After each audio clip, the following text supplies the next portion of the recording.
Thank you, Nisa Miss, for offering the mic.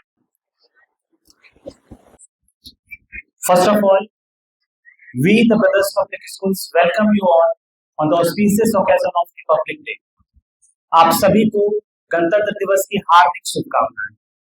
यहाँ उपस्थित हमारे chairman sir, vice chairman sir, dignitaries, beloved teachers and my dear students, आज मैं आप सबके सामने रिपब्लिक डे के शुभ अवसर पर कुछ महत्वपूर्ण चीजों में बात करना चाहूंगा। जैसा कि हम सब जानते हैं कि इस साल जो हम लोग गणतंत्र दिवस मनाने जा रहे हैं, ये 77वां गणतंत्र दिवस है और एक और भी बहुत बड़ी उपलब्धि हम लोगों को देखने को मिला है कि जो हमारे देश का राष्ट्रगान है उसका भी इस साल 150 साल कंप्लीट हो चुका है।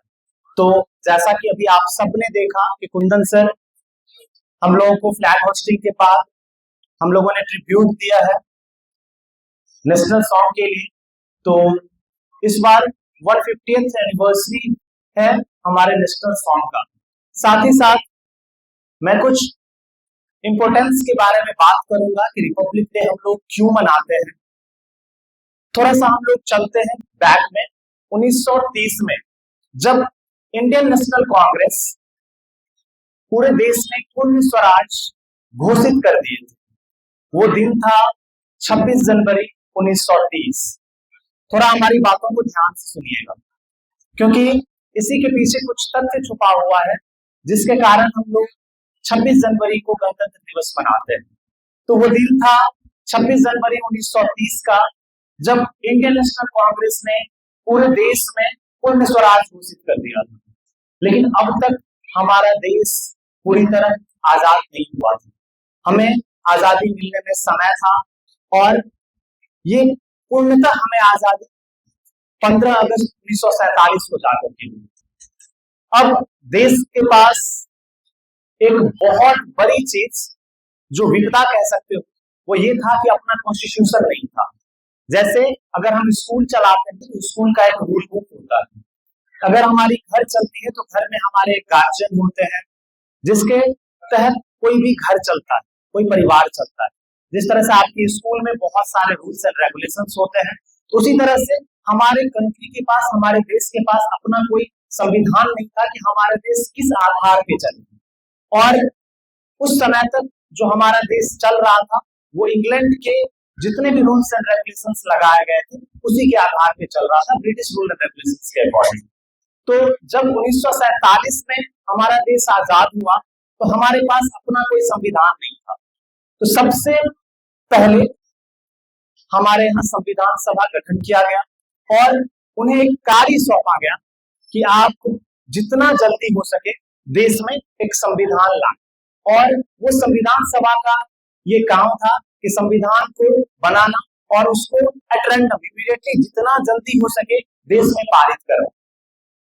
मैं आपको बता दूं, आजादी के पश्चात हमारे देश को जिसको लीड कर रहे थे संविधान सभा में डॉक्टर बी.आर. अम्बेडकर सर, उन्हें लगभग 2 साल 11 महीने टोटल 18 दिन लगे। अगर सही सही काउंट करोगे तो 2 साल 11 महीना 18 दिन टोटली लगा, तब जाकर के हमारे देश का कॉन्स्टिट्यूशन बन पाया।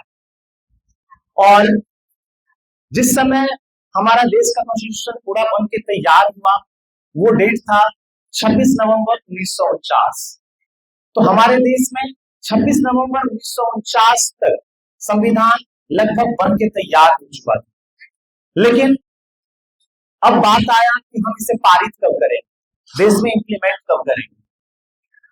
तो उस समय हमारे देश में एक पार्टी हुआ करती थी, अभी भी है करंटली रनिंग में, इंडियन नेशनल कांग्रेस। तो उसमें जो भी संविधान सभा में अध्यक्ष थे और उसके जो भी मेंबर्स थे, उन्होंने फैसला लिया कि जैसा हम सब जानते हैं कि 26 जनवरी 1930 में देश को पूर्ण स्वराज घोषित कर दिया गया था, तो क्यों ना हम उसी डेट को फिर से इंपोर्टेंस में लाएं। और यही एक रीजन है कि 26 जनवरी 1950 को फिर से संविधान को लागू किया गया, जबकि लगभग 26 नवंबर 1949 में हमारा संविधान बनकर तैयार हो चुका था।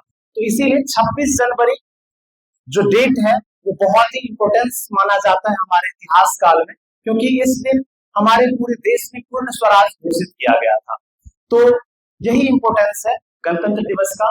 और गणतंत्रता हमारे देश को पिरोए रखती है। जिस तरह से हमारे स्कूल में एक अनुशासन होता है, बच्चों में, शिक्षकों में, और जिस रूल बुक के हिसाब से पूरी स्कूल चलती है, उसी रूल बुक को हम अगर पूरे देश में देखें तो उसको संविधान कहते हैं। और आप देखोगे कि कॉन्स्टिट्यूशन की हमारी एक बुक है, उसी बुक के तहत हमारा पूरा देश चलता है। तो आइए आज इस रिपब्लिक डे के अवसर पे हम सब लोग 26 जनवरी रिपब्लिक डे को नमन करें और अपने प्रोग्राम को आगे बढ़ाएं। जैसा कि हम जानते हैं कि आज रिपब्लिक डे के शुभ अवसर पर हम लोगों ने एक छोटा सा प्रोग्राम ऑर्गेनाइज किया है, Republic day speech competitions. Already इसकी चर्चा बहुत दिनों से की जा रही है और इसमें लगभग हमारे 235 स्टूडेंट्स पार्टिसिपेट किए, जिसका पहला राउंड लगभग 20 जनवरी को हम लोगों ने कंडक्ट किया था, जिसमें अप्रॉक्स 60 स्टूडेंट्स फाइनल राउंड के लिए सेलेक्ट हुए हैं, जिसमें से अभी फ्लैग होस्टिंग से पहले तक क्लास 3 तक के स्टूडेंट्स ऑलमोस्ट 17 पार्टिसिपेंट्स यहाँ पे अपना स्पीच दे चुके हैं। अब बारी है क्लास 4 से क्लास 10 तक की। तो सभी लोग पेशेंसली हर एक कंटेस्टेंट्स को सुनिए, उनका कंटेंट क्या है, उनकी कंक्लूजन क्या है, वो क्या कंटेंट देना चाहते हैं, और इसको एंजॉय कीजिए, क्योंकि यह दिन, यह अवसर सीखने का है। अगर आप सीखेंगे तभी आगे बढ़ेंगे। देखिए, स्पीच कॉम्पिटिशंस को रखने का आज एक खास मकसद, एक खास उद्देश्य है कि जब भी हम आप में से कोई भी वक्ता बनता है, तो वक्ता बनने से पहले हमें एक श्रोता बनना पड़ता है। मैं एक बात अपने तमाम छात्रों को, छात्राओं को कहना चाहता हूं आज कि हम आप में से कोई भी अगर वक्ता बनना चाहते हैं, वेल स्पीकर बनना चाहते हैं, तो हमें पहले लिखना होगा, पढ़ना होगा और एक लंबे समय तक सुनना होगा। पेशेंसली हम लोगों को जब तक सुनेंगे नहीं, हम जब तक कॉपियों पे लिखेंगे नहीं, हम जब तक खुद पढ़ेंगे नहीं, तब तक हम सही वे में बोल नहीं सकते। तो एक अच्छा स्पीकर होने के लिए हमें एक अच्छा लिसनर होना पड़ेगा। आज आप सभी लोगों से बस मैं एक ही चीज रिक्वेस्ट करूंगा, सबसे पहले सुनना सीखिए।